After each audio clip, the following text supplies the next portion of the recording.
அனைத்து நல்லுள்ளங்களுக்கும் என் இனிய மாலை வணக்கம். இன்னைக்கு சண்டே. இன்னைக்கு ஒரு ஜெனரல் டாபிக் தான். நாளைக்கு ப்ரிடிக்ஷன் எப்படி இருக்குன்னு கொஞ்சம் சில அப்டேட் மட்டும் கொண்டு வந்திருக்கேன்.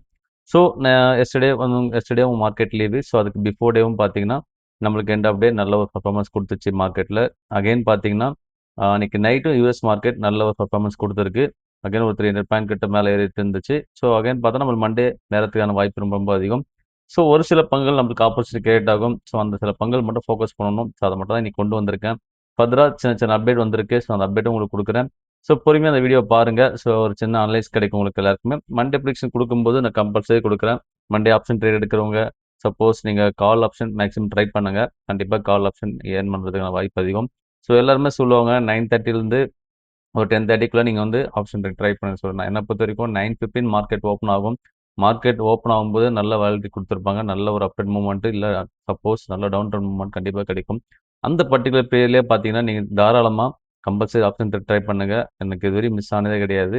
1 ஆர் 2 மிஸ் ஆகும். அத நம்ம ஹோல்ட் பண்ணி பொறுமையா லாஸையும் ஏத்துக்கணும். அந்த ஒரு அந்த மனப்பக்குவம் நம்மளுக்கு வந்தாலே போதும்.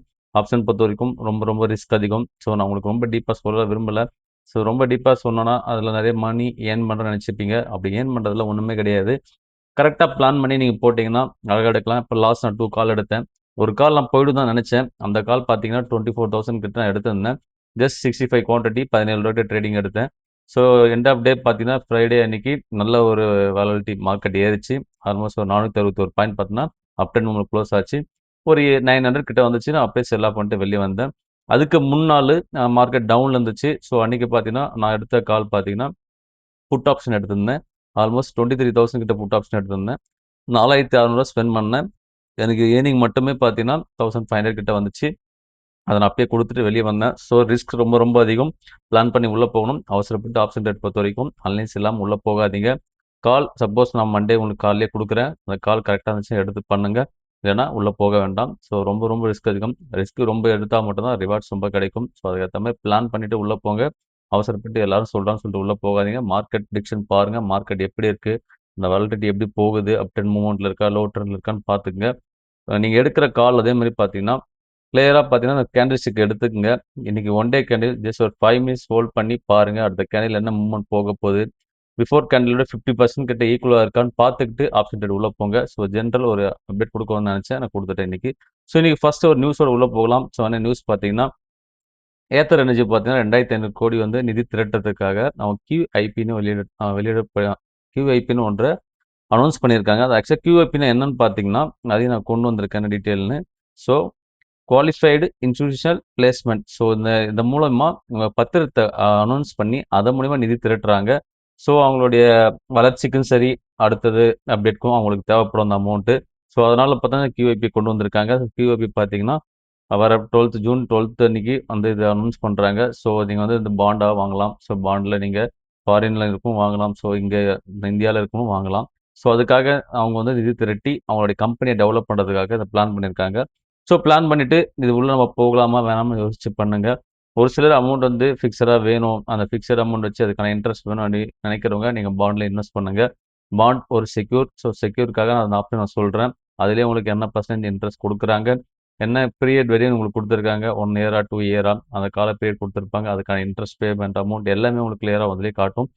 தெளிவா பார்த்து பாண்ட்ல இன்வெஸ்ட் பண்ற நினைக்கிறவங்க பாண்ட் இன்வெஸ்ட் பண்ணுங்க. பாண்ட் பொறுத்தவரைக்கும் ஹையஸ்ட் ஆ எனக்கு தெரிஞ்சு ஒரு 12 கிட்ட தான் வரும். அதுக்கு மேல ரொம்ப குடுக்கல. பாண்ட் நானும் செக் பண்ணிட்டேன். பட் அந்த இன்ட்ரெஸ்ட் நல்ல பெரிய இன்ட்ரெஸ்ட் தான். என்ன பொறுத்தவரைக்கும். நீங்க போயிட்டு ஒரு பிக்ஸட் டெபாசிட் போட்டாலும் 8% குடுத்துருப்பாங்க. நீங்க போஸ்ட் ஆஃபீஸ் போட்டாலும் ஆல்மோஸ்ட் 8.1 அவ்வளோதான் வரும் மேக்ஸிமம். பாண்ட் பொறுத்தவரைக்கும் ஒரு செக்யூரான ஒரு விஷயம். நீங்க வேணுன்றவங்க தெளிவான ஒரு முடிவோட பண்ணுங்க. எனக்கு வந்து ஒரு நல்ல ஏஜ் பெர்சனா இருந்தா இத நான் கன்சிடர் பண்ண சொல்லுவேன். அவங்களால வேலைக்கு போக முடியாது. பாண்ட்ல நல்ல ஒரு அமௌண்ட் வச்சிருந்தாங்க. அவங்களோட பென்ஷன் அமௌண்ட்டோ, ஏதாவது ஒரு அமௌண்ட் வச்சிருக்காங்கன்னா, அந்த அமௌண்ட் இன்வெஸ்ட் பண்ணிட்டு, மாசம் மாசம் உங்களுக்கு ஒரு இன்ட்ரெஸ்ட் வர மாரி பே பண்ணி, அத நீங்க வந்து உங்களுடைய யூட்டிலைஸ் பண்ணிக்கலாம். உங்களுடைய லைஃப் ஸ்டைலுக்கு. அத நீங்க பண்ணலாம். அப்படி இல்ல, எனக்கு வந்து ஒரு நல்ல ஒரு செக்யூரா ஒரு அமௌண்ட் எனக்கு வந்து இன்வெஸ்ட் பண்ணா எனக்கு ஆட்டோமேட்டிக் அமௌண்ட் வரும்னா, நீங்க இது மாரி பாண்ட ட்ரை பண்ணலாம். அதுக்காக தான் பாண்ட பத்தி சொல்றேன். அததான் இவங்க பண்ணியிருக்காங்க. 2,500 கோடி வந்து பார்த்தீங்கன்னா, ஏத்தர் எனர்ஜி அவங்க QIPல வெளியிட்டிருக்காங்க. வேணுன்றவங்க தாராளமா பை பண்ணுங்க. அதான் கொண்டு வந்திருக்கேன்.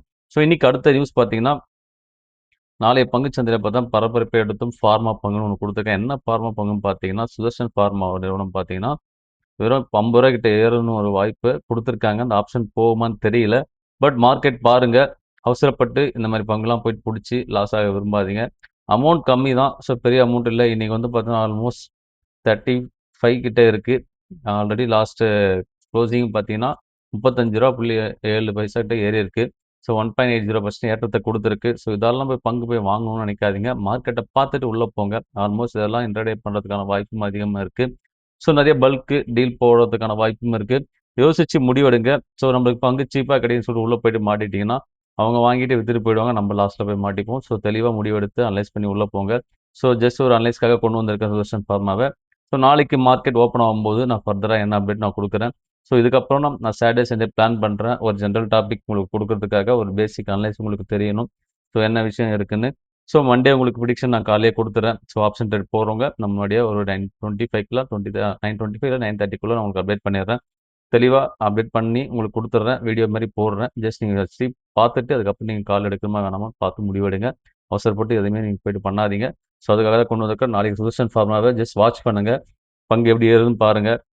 ஷார்ட் டெர்ம்க்கு ட்ரை பண்றீங்க. எனக்கு ஒரு நாள் எனக்கு அமௌண்ட் வேணும் அப்படின்னா, இன்ட்ராடே ட்ரை பண்ணி இந்த அமௌண்ட்ட ட்ரை பண்ணி பாருங்க. ஜஸ்ட் ₹1 இன்கிரீஸ் ஆனாலும் நம்ம நல்ல ப்ராஃபிட் தான். ஸோ ஜஸ்ட் ஒரு அனலைஸ்க்காக கொண்டு வந்திருக்கேன். சரி வேணுன்றவங்க தாராளமா கன்சிடர் பண்ணுங்க. வேணான்றவங்க ஜஸ்ட் வேடிக்கை மட்டும் பாருங்க. ஸோ அதனால தான் இன்னைக்கு சுதர்ஷன் ஃபார்மா கொண்டு வந்திருக்கேன். ஸோ இன்னைக்கு ஃபர்தர் அடுத்த நியூஸ்க்குள்ள போயிடலாம். ஸோ 30% வந்து பார்த்தீங்கன்னா, எஸ்பிஐ பங்கு ஏறும்னு சொல்லிட்டு ஜெஃப்ரீஸ் சொல்லியிருக்காங்க. கண்டிப்பா ஏறக்கான வாய்ப்பு ரொம்ப ரொம்ப அதிகம். ரூ. 1300 வரையும் போகறதுக்கான வாய்ப்பு ரொம்ப ரொம்ப பிரகாசமா இருக்கு எஸ்பிஐல. ஸோ கொஞ்சம் யோசிச்சு முடிவெடுங்க. நல்ல லோ ரேஞ்ச் இருக்கு. ஸோ அந்த ரேஞ்ச் வாங்க நினைக்கிறவங்க தாராளமா வாங்கலாம். ஸோ ஒரு சிலர் கன்சிடர் பண்ண நினைக்கிறவங்க கன்சிடர் பண்ணுங்க எஸ்பிஐ. ஸோ எஸ்பிஐ பொறுத்தவரைக்கும் நான் என்னோட அனலைஸ் பத்தி சொல்றேன். நான் ஒரு 780 கிட்ட வாங்கியிருந்தேன் அந்த பங்க. ஸோ ஒரு சிலர் வேணுன்றவங்க தாராளமா எஸ்பிஐ ஃபோக்கஸ் பண்ணுங்க. ஸோ வேணான்றவங்க விட்டுருங்க. பிரச்சனை கிடையாது. ஸோ ஆல்மோஸ்ட் ரூ. 1017 ட்ரேடிங் க்ளோஸ் ஆயிருக்கு. 1.64% கரெக்ஷன் ஆயிருக்கு. ஸோ பெரிய அளவு பெர்ஃபார்மன்ஸ் இல்ல அப்படின்னு நினைச்சிருந்தவங்க எல்லாருக்குமே இந்த பங்கு நல்ல பெர்ஃபார்மன்ஸ் குடுத்துருக்கு. நான் 780க்கு பிடிச்ச அந்த பங்கு ஆல்மோஸ்ட் இன்னைக்கு பார்த்தீங்கன்னா 1017 கிட்ட ட்ரேட் ஆயிட்டு இருக்கு. ஸோ இந்த லெவல்லயும் பிடிக்க நினைக்கிறவங்க ஷார்ட் டெர்ம்க்கு ட்ரை பண்ணுங்க. லாங் டெர்ம் ஹோல்ட் பண்ண வேண்டாம். சரிவாகான வாய்ப்பு ரொம்ப ரொம்ப அதிகம். ஸோ கரெக்ட்டா தெளிவா முடிவெடுத்து இந்த பங்க சூஸ் பண்ணுங்க. அவசரப்பட வேண்டாம். ஸோ உங்க முடிவு வந்து உங்ககிட்ட தான் இருக்கு. ஸோ எல்லாரும் சொல்றாங்கன்னு சொல்லிட்டு நீங்க வாங்க வேண்டாம். தெளிவான ஒரு அனலைஸ் தென் பார்த்தீங்கன்னா, நம்மளுக்கு நல்ல ஒரு ஃபியூச்சர் கிடைக்கும்னு சொல்லிட்டு, நல்ல ஒரு கெயின் கிடைக்கும்னு நெனச்சா, அது உள்ள போங்க. அதுவரையும் உள்ள போக வேண்டாம். ஸோ அதனால தான் இன்னைக்கு ஸ்டேட் பேங்க் கொண்டு வந்திருக்கேன். ஸோ ஜெஃப்ரீஸ் சொல்றாங்க, இவங்க சொல்றாங்க, அவங்க சொல்றாங்கன்னு சொல்லிட்டு பங்குலாம் ஏறாது. ஸோ ஃபங்கு வந்து பொறுத்தவரைக்கும் நல்ல பெர்ஃபார்மன்ஸ், அவங்களுடைய டெபாசிட், அவங்களுடைய கஸ்டமர் பேக்கப் எல்லாமே இருந்தா மட்டும் தான் பங்கு ஏறும். சும்மா சொன்னாங்க, அதனால ஏறும்னு வச்சு யாரும் இன்வெஸ்ட் பண்ணாதீங்க. தெளிவா ஒரு அனலைஸோட உள்ள போங்க. ஸோ இன்னைக்கு அடுத்த ஒரு நியூஸ் கொண்டு வந்திருக்கேன். ஸோ ரேசர் பே வந்து பார்த்தீங்கன்னா, ஐபிஓ கொண்டு வந்திருக்காங்க. ஸோ விரைவில் இந்த ஐபிஓ வரும்னு நினைக்கிறேன். ஆல்மோஸ்ட் 4,700 கோடிக்கு வந்து பார்த்தீங்கன்னா, ஃபண்ட் ரைஸ் பண்ண போறாங்க. ஐபிஓ வரப்போகுது. ஸோ கண்டிப்பா நெறைய பேர் ட்ரை பண்ணுங்க. கண்டிப்பா இது கிடைச்சிச்சுன்னா, நல்ல ஒரு ப்ராஃபிட் கிடைக்க வாய்ப்பு ரொம்ப ரொம்ப அதிகம். ஃபர்தரா நான் வீடியோல வரும்போது நான் குடுக்குறேன். மண்டே உங்களுக்கு அப்டேட் பண்றேன். ஸோ என்னைக்கு வருது? என்ன அமௌண்ட்டுக்கு நம்மளுக்கு வந்து கிரெடிட் ஆக போகுது அமௌண்ட்டு எல்லாமே சொல்றேன். எல்லாருமே ட்ரை பண்ணுங்க. ஐடி வச்சிருந்தீங்கன்னா, ஒரு 3 to 4 ஐடிஸு ஒரு பேக்கப்க்காக வச்சுக்கங்க. எதுல கிளிக் ஆகுதோ கண்டிப்பா கிடைக்கும். ஐபிஓ கிடைச்சுன்னா கம்பல்சரி நல்ல ப்ராஃபிட் கிடைக்கும். கிடைச்சதுன்னா வித்துட்டு அந்த ப்ராஃபிட் எடுக்க பாருங்க. ஸோ இது ஷார்ட் டெர்ம்க்கு ஒரு நல்ல ஒரு இன்கம் நம்மளுக்கு. ஸோ அந்த இன்கம் எடுத்து நீங்க அழகா உங்க போர்ட்ஃபோலியோ பில்ட் பண்ண பாருங்க. ஸோ இப்படி தான் நம்ம பண்ணணும் ஒவ்வொரு விஷயத்தையும். ஸோ இந்த ரெசிபி வரும்போது நான் ஃபர்தரா வீடியோல அப்டேட் பண்றேன். இந்த வேல்யூவேஷன் நல்ல வேல்யூவேஷன் வருதா? இல்ல என்ன வேல்யூவேஷன்ல ஹைல வருதான்னு செக் பண்ணிட்டு நம்ம உள்ள போகலாம் ஃபர்தரா. ஸோ அதுவரை ஜஸ்ட் வாட்ச் பண்ணிட்டே இருங்க. ஸோ இன்னைக்கு ஒரு நியூஸோட வந்திருக்கேன். ஸோ என்ன நியூஸ்? உங்களுக்கு பிஃபோர் வியாழக்கிழமை, வெள்ளிக்கிழமை அப்டேட் பண்ண நினைச்சேன். பட் வீடியோ ரொம்ப லென்த்ல போக நம்ம இந்தியன் மார்க்கெட் டே சொல்லவே எனக்கு டைம் கிடைக்கல. ஸோ இன்னைக்கு ஃப்ரீயா இருக்கனால கொண்டு வந்திருக்கேன். ஸோ ஸ்பேஸ் எக்ஸ் பார்த்தீங்கன்னா, அவங்களோட லார்ஜஸ்ட் கம்பெனி இன்னைக்கு வந்து அதாவது போன வீக் அனௌன்ஸ் பண்ணிட்டாங்க. ஐபிஓ வந்து உள்ள வந்துருச்சு ஸ்பேஸ் எக்ஸ். உள்ள வரும்போது 150க்கு வந்துச்சு. நானும் பார்த்தேன். ஸோ கன்சிடர் பண்ணலாம்னு நினைச்சிட்டே இருந்தேன். அகைன் பார்த்தீங்கன்னா, இன்னைக்கு 160 கிட்ட போயிட்டு இருக்கு. ஆல்மோஸ்ட் பார்த்தீங்கன்னா 19.22% வந்து பார்த்தோன்னா மார்க்கெட் கேப் வந்து இன்க்ரீஸ் ஆயிருக்கு. ஸோ நல்ல லெவல் பெர்ஃபார்மன்ஸ் கண்டிப்பா அகைன் ஏற வாய்ப்பு அதிகம். ஸோ ஃபாரின் இன்வெஸ்ட்மென்ட் பண்றவங்க தாராளமா ஸ்பேஸ் எக்ஸ கன்சிடர் பண்ணலாம். கன்சிடர் லெவல்ல இருக்கு. ஆல்மோஸ்ட் $10 ஏறி இருக்கு. நான் உள்ள பார்க்கும்போது $150 கிடைச்சது. ஸோ நான் பை பண்ணலாம்னு யோசிச்சுட்டே இருந்தேன். சரி அமௌண்ட் ஆட் பண்ணணும்னு சொல்லிட்டு கொஞ்சம் வெயிட் பண்ணி விட்டேன். ஸோ மண்டே நம்ம பிளான் பண்ணலாம். ஸோ நான் கன்சிடர் பண்ண போறேன். ஸோ அதனால தான் உங்களுக்கு கொண்டு வந்திருக்கேன். SpaceX வேணும்னு நினைக்கிறவங்க தாராளமா கன்சிடர் பண்ணுங்க. ஆல்மோஸ்ட் நான் மார்க்கெட் உள்ள இந்தியன் மார்க்கெட் பண்ணிட்டு இருக்கும்போது, ஸோ யுஎஸ் மார்க்கெட் பத்தி கொஞ்சம் தெரிஞ்சுக்கிட்டு உள்ள வந்தேன். ஸோ யூஎஸ் மார்க்கெட் பற்றி தெரியும் போது தான் ஸோ ஃபஸ்ட்டு எலான் மஸ்கோட ஸ்டாக்கை ஃபஸ்ட் நான் எடுத்தேன் டெஸ்லாவை. டெஸ்லா எடுக்கும்போது பார்த்தீங்கன்னா ஆல்மோஸ்ட் 234 கிட்ட நான் பார்த்தேன் டெஸ்லாவில். ஸோ நல்ல ஒரு கட்ட அமௌண்ட்டில் இருந்துச்சு. அகைன் அதை நான் சரி பிடிக்கலாம்னு சொல்லிட்டு வெயிட் பண்ணேன். பட் எங்கேயோ போயிடுச்சு அமௌண்ட். ஸோ அதனால் நான் விட்டுட்டேன் அந்த பங்கை. ஸோ நல்ல பீக்கில் இருக்குது. ஸோ சர்வே கிடைக்கும்போது கம்பல்சரி எல்லா பங்குகளும் ஆப்பர்ச்சுனிட்டி கிரியேட் ஆகும். ஸோ அது வரும்போது கரெக்டாக பிடிச்சா போதும். ஸோ இப்போ ஃபேஸ் எக்ஸ்க்கு நல்ல ஒரு ஆப்பர்ச்சுனிட்டி நம்மளுக்கு கிடைச்சிருக்கு. ஸோ இன்வெஸ்ட் பண்ண நினைக்கிறவங்க ஃபாரினில் இந்த மணியில் ட்ரை பண்ணுங்க. நான் இந்த மணி வச்சுருக்கேன், வெஸ்ட்டு வச்சுருக்கேன். ப்ளஸ் பார்த்தீங்கன்னா அடிஷ்னல் நான் இந்த மணி தான் ப்ரிஃபர் கொடுக்குறேன். நிறைய நம்மளுக்கு பெனிஃபிட் இதில் இருக்குது. ஸோ இந்த ஃபேஸ் எக்ஸை கன்சிடர் பண்ண நினைக்கிறோம், தாராளமாக கன்சிடர் பண்ணுங்க. ஸோ இன்னைக்கு அடுத்ததா அசோக் லேலாண்ட் தான் கொண்டு வந்திருக்கேன். 10% லாஸ்ட் நாள் ஏறிச்சு. கண்டிப்பாக மார்க்கெட்டில் 200 கிராஸ் ஆகிறதுக்கு வாய்ப்பு ரொம்ப ரொம்ப ரொம்ப அதிகம். ஸோ நான் அதை தான் கொண்டு வந்தேன். நம்மளுக்கு ஒரு நல்ல சர்வில் கிடச்சிது. ஒரு 139 கிட்ட எனக்கு வந்துச்சுன்னு நினைக்கிறேன். ஸோ நான் ஆல்மோஸ்ட் நான் அதை கன்சிடர் பண்ணேன். ஸோ அகைன் பார்த்தீங்கன்னா பங்கு 152 கிட்ட போயிடுச்சு. இந்த மாதிரி பங்குலாம் நீங்கள் கம்மி அமௌண்ட் வச்சுருக்கீங்க. என்னால் கம்மி அமௌண்ட் தான் சார் இன்வெஸ்ட் பண்ண முடியும், கம்மி அமௌண்ட் தான் சார் பிரதர் பண்ண முடியும்னு நினச்சிங்கன்னா தாராளமாக இந்த மாதிரி பங்குலாம் சூஸ் பண்ணுங்கள். இதெல்லாம் நல்ல ஒரு ப்ராஃபிட் கிடைக்கிற பங்கு. எனக்கு நிறைய டைம் ஃப்ளெச் ஆச்சு. நிறைய எனக்கு இதில் டிவிடெண்ட் வந்துச்சு. எல்லாமே நான் வாங்கிட்டு இருந்தேன். வாங்கின அமௌண்ட்டை திருப்பி அதில் இன்வெஸ்ட் பண்ணேன். ₹112 எனக்கு கிடைச்சு இந்த பங்குலாம். ஸோ அகைன் பார்த்தீங்கன்னா 152 போயிருக்கு. 160 போகிறதுக்கான வாய்ப்பு, சாரி 200 கிட்ட போகிறதுக்கான வாய்ப்பு ரொம்ப ரொம்ப அதிகம். ஸோ இந்த பங்கை வாங்க நினைக்கிறவங்க கொஞ்சம் பார்த்து தெளிவான ஒரு முடிவோடு வாங்குங்க. ஸோ அதனால தான் இன்றைக்கி அசோக் லேலண்ட் கொண்டு வந்திருக்கேன். நல்ல லெவலில் இருக்க பங்கு. மிஸ் பண்ணாமல் அந்த பங்கை வாட்ச் பண்ணிகிட்டே இருங்க. ஸோ இன்றைக்கி ஃபர்தராக அடுத்த நியூஸ் பார்த்தீங்கன்னா பவர் கிரிட் தான் கொண்டு வந்திருக்கேன். நான் பிஃபோர் ஃப்ரைடேவே அப்டேட் பண்ணியிருந்தேன். பவர் கிரிட் மட்டும் நல்ல ஒரு கரெக்ஷனில் இருந்துச்சு. ஸோ அகைன் பார்த்தா அந்த கரெக்ஷன் தான் இருக்குது. மண்டே கம்பல்சரி கன்சிடர் பண்ணாமல் கன்சிடர் பண்ணுங்கள். நான் கண்டிப்பாக மண்டே இதை கன்சிடர் பண்ண போகிறேன். ஸோ அதனால் தான் கன்சிடர் லெவலில் இந்த ஃபஸ்ட் ஸ்டாக்கை கொண்டு வந்திருக்கேன். ஸோ ஃபாரின் இன்வெஸ்ட்டில் பண்ணோம் நினைக்கிறவங்க ஃபேஸ் எக்ஸை ட்ரை பண்ணுங்கள். அதுவும் கன்சிடர் லெவல் தான் இருக்குது. ஜஸ்ட் ஒரு $10 தான். அது இன்னும் இன்க்ரீஸ் ஆக வாய்ப்பு ரொம்ப ரொம்ப அதிகம். ஸோ ஃபேஸ் எக்ஸை கொஞ்சம் ஃபோக்கஸ் பண்ண நினைக்கிறோம், ஃபோக்கஸ் பண்ணுங்கள். ஸோ இந்தியன் மார்க்கெட் தான் நான் பண்ண போராடி நினைக்கிறோம். இந்த பவர் கிட்ட ஃபோக்கஸ் பண்ணுங்கள். அதனால் தான் இன்றைக்கி பவர் கிட் கொண்டு வந்திருக்கேன். 285 ட்ரேடிங் க்ளோஸ் ஆயிருக்கு இன்றைக்கி. ஆல்மோஸ்ட் பார்த்தீங்கன்னா 0.65% ஃப்ரைடே க்ளோஸ் ஆனது. ஸோ நல்ல ஒரு லெவலில் இருக்குது. பங்கு பிடிக்கிற வரைக்கும் பிடிச்சிங்க. ஸோ அடுத்தது நம்மளுடைய டாடா கன்சல்ட் சர்வீஸ் தான். ஆல்மோஸ்ட் ₹2161 ட்ரேடிங் க்ளோஸ் ஆயிருக்கு. 1.25% ஏற்றத்தை கொடுத்துருக்கு. நல்ல லெவலில் ஏற்றம். ஸோ இது அகைன் ஏறத்துக்கான வாய்ப்பும் அதிகம். ஸோ இந்த லெவலையும் கன்சிடர் பண்ணுறவங்க தாராளமாக கன்சிடர் பண்ணுங்கள். அகைன் நம்மளுக்கு வாய்ப்பு டாடா கன்சல்ட் சர்வீஸில் இருக்குது. அகைன் அகைன் சொல்கிற ஒரு விஷயம் தான். ஒரு பங்கு நம்மளுக்கு ஆப்பர்ச்சுனிட்டி கிரியேட் ஆச்சுன்னா அதை கரெக்டாக பிடிச்சா மட்டும்தான் நம்ம போர்ட்ஃபோலியோ பில்ட் பண்ண முடியும். அதை நம்ம விட்டுட்டிங்கன்னா ரொம்ப கஷ்டம். ரிவர்சல் ஆச்சுன்னா பங்கு எங்கேயோ போயிடும். அகைன் நம்ம பிடிக்கும்போது ரொம்ப கஷ்டமாயிடும். ஸோ நம்மளுக்கு அந்த வேலையை கிடைச்சதே நம்ம மிஸ் பண்ணிட்டோம்னு அந்த ஒரு ஏக்கம் எல்லாருக்குமே இருக்கும்.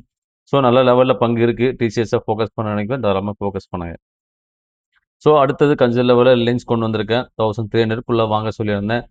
அகைன் நல்ல ஒரு ஆப்பர்ச்சுனிட்டியில் தான் அந்த பங்கு இருக்குது. ஸோ கன்சிடர் பண்ணுறவங்க ரிலையன்ஸையும் கன்சிடர் பண்ணுங்கள். இதுக்கப்புறம் பீக் ஆகிறதுக்கான வாய்ப்பு ரொம்ப ரொம்ப அதிகம். மார்க்கெட் வந்து ஏறதுக்கான வாய்ப்பு ரொம்ப அதிகமாக இருக்குது. ஸோ இந்த லெவலையும் பிடிக்க நினைக்கிறோம், பிடிங்க. 2.25% ஏற்றத்தை கொடுத்துருக்கு. ஸோ நல்ல லெவலில் தான் பங்கு இருக்குது. அகைன் ஆப்பர்ச்சுனிட்டி இருக்குது இந்த பங்கில். மிஸ் பண்ணாமல் இந்த பங்கை வாட்ச் பண்ணிக்கோங்க.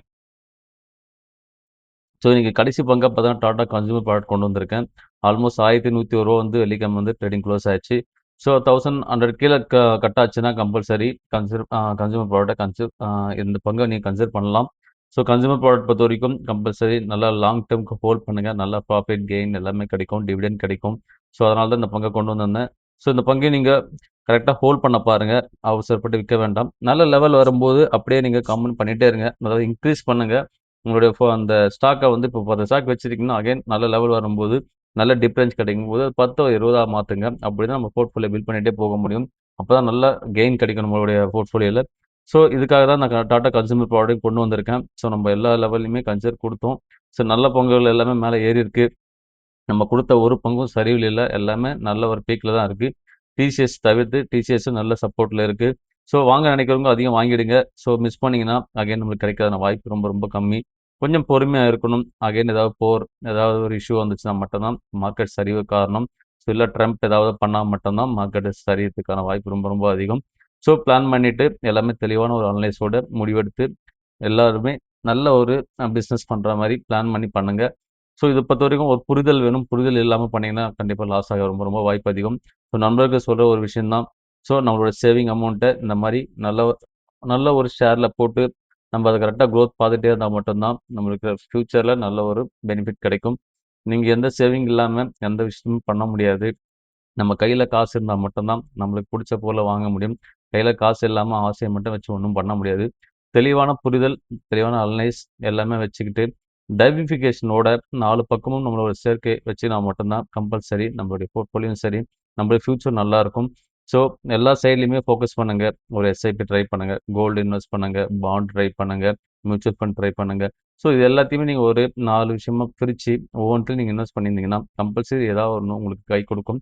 ஆஃப்டர் ஃபியூச்சருக்கு நம்ப வேலைக்கு போகாத டைம், அந்த டைம்ல நம்மளுக்கு இது எல்லாமே ஹெல்ப்ஃபுல்லா இருக்கும். ஸோ பணத்த தெளிவான முறையில இன்வெஸ்ட் பண்ணுங்க. தெளிவான புரிதலோட பண்ணுங்க. ஸோ அந்த வீடியோ கொண்டு வந்தது ஜெனரல் டாபிக் தான் கொண்டு வந்தேன். ஃபர்தரா நாளைக்கு வீடியோல பார்க்கலாம். ஸோ அந்த வீடியோ பிடிச்சிருந்தா உங்க ஃபேமிலி அண்ட் ஃப்ரெண்ட்ஸ் எல்லாருமே ரெஃபர் பண்ணுங்க. எல்லாருமே கொஞ்சம் புரிஞ்சுக்குங்க. இந்த ஷேர் மார்க்கெட்னா என்ன? எப்படி மணி ஏர்ன் பண்றது? ஸோ எப்படி நம்மளுடைய போர்ட்ஃபோலியோ பில்ட் பண்றது? ஸோ நம்ம வேஸ்ட் பண்ற மணிய எப்படி சேவ் பண்ணி நம்ம ஃபியூச்சருக்கு குரோத் கொண்டு வரது எல்லாத்தையுமே இதில உங்களுக்கு தெளிவா குடுத்துருக்கேன். ஸோ நாளைக்கு வீடியோல பார்க்கலாம். ஸோ எல்லா நண்பர்களுக்குமே நன்றி.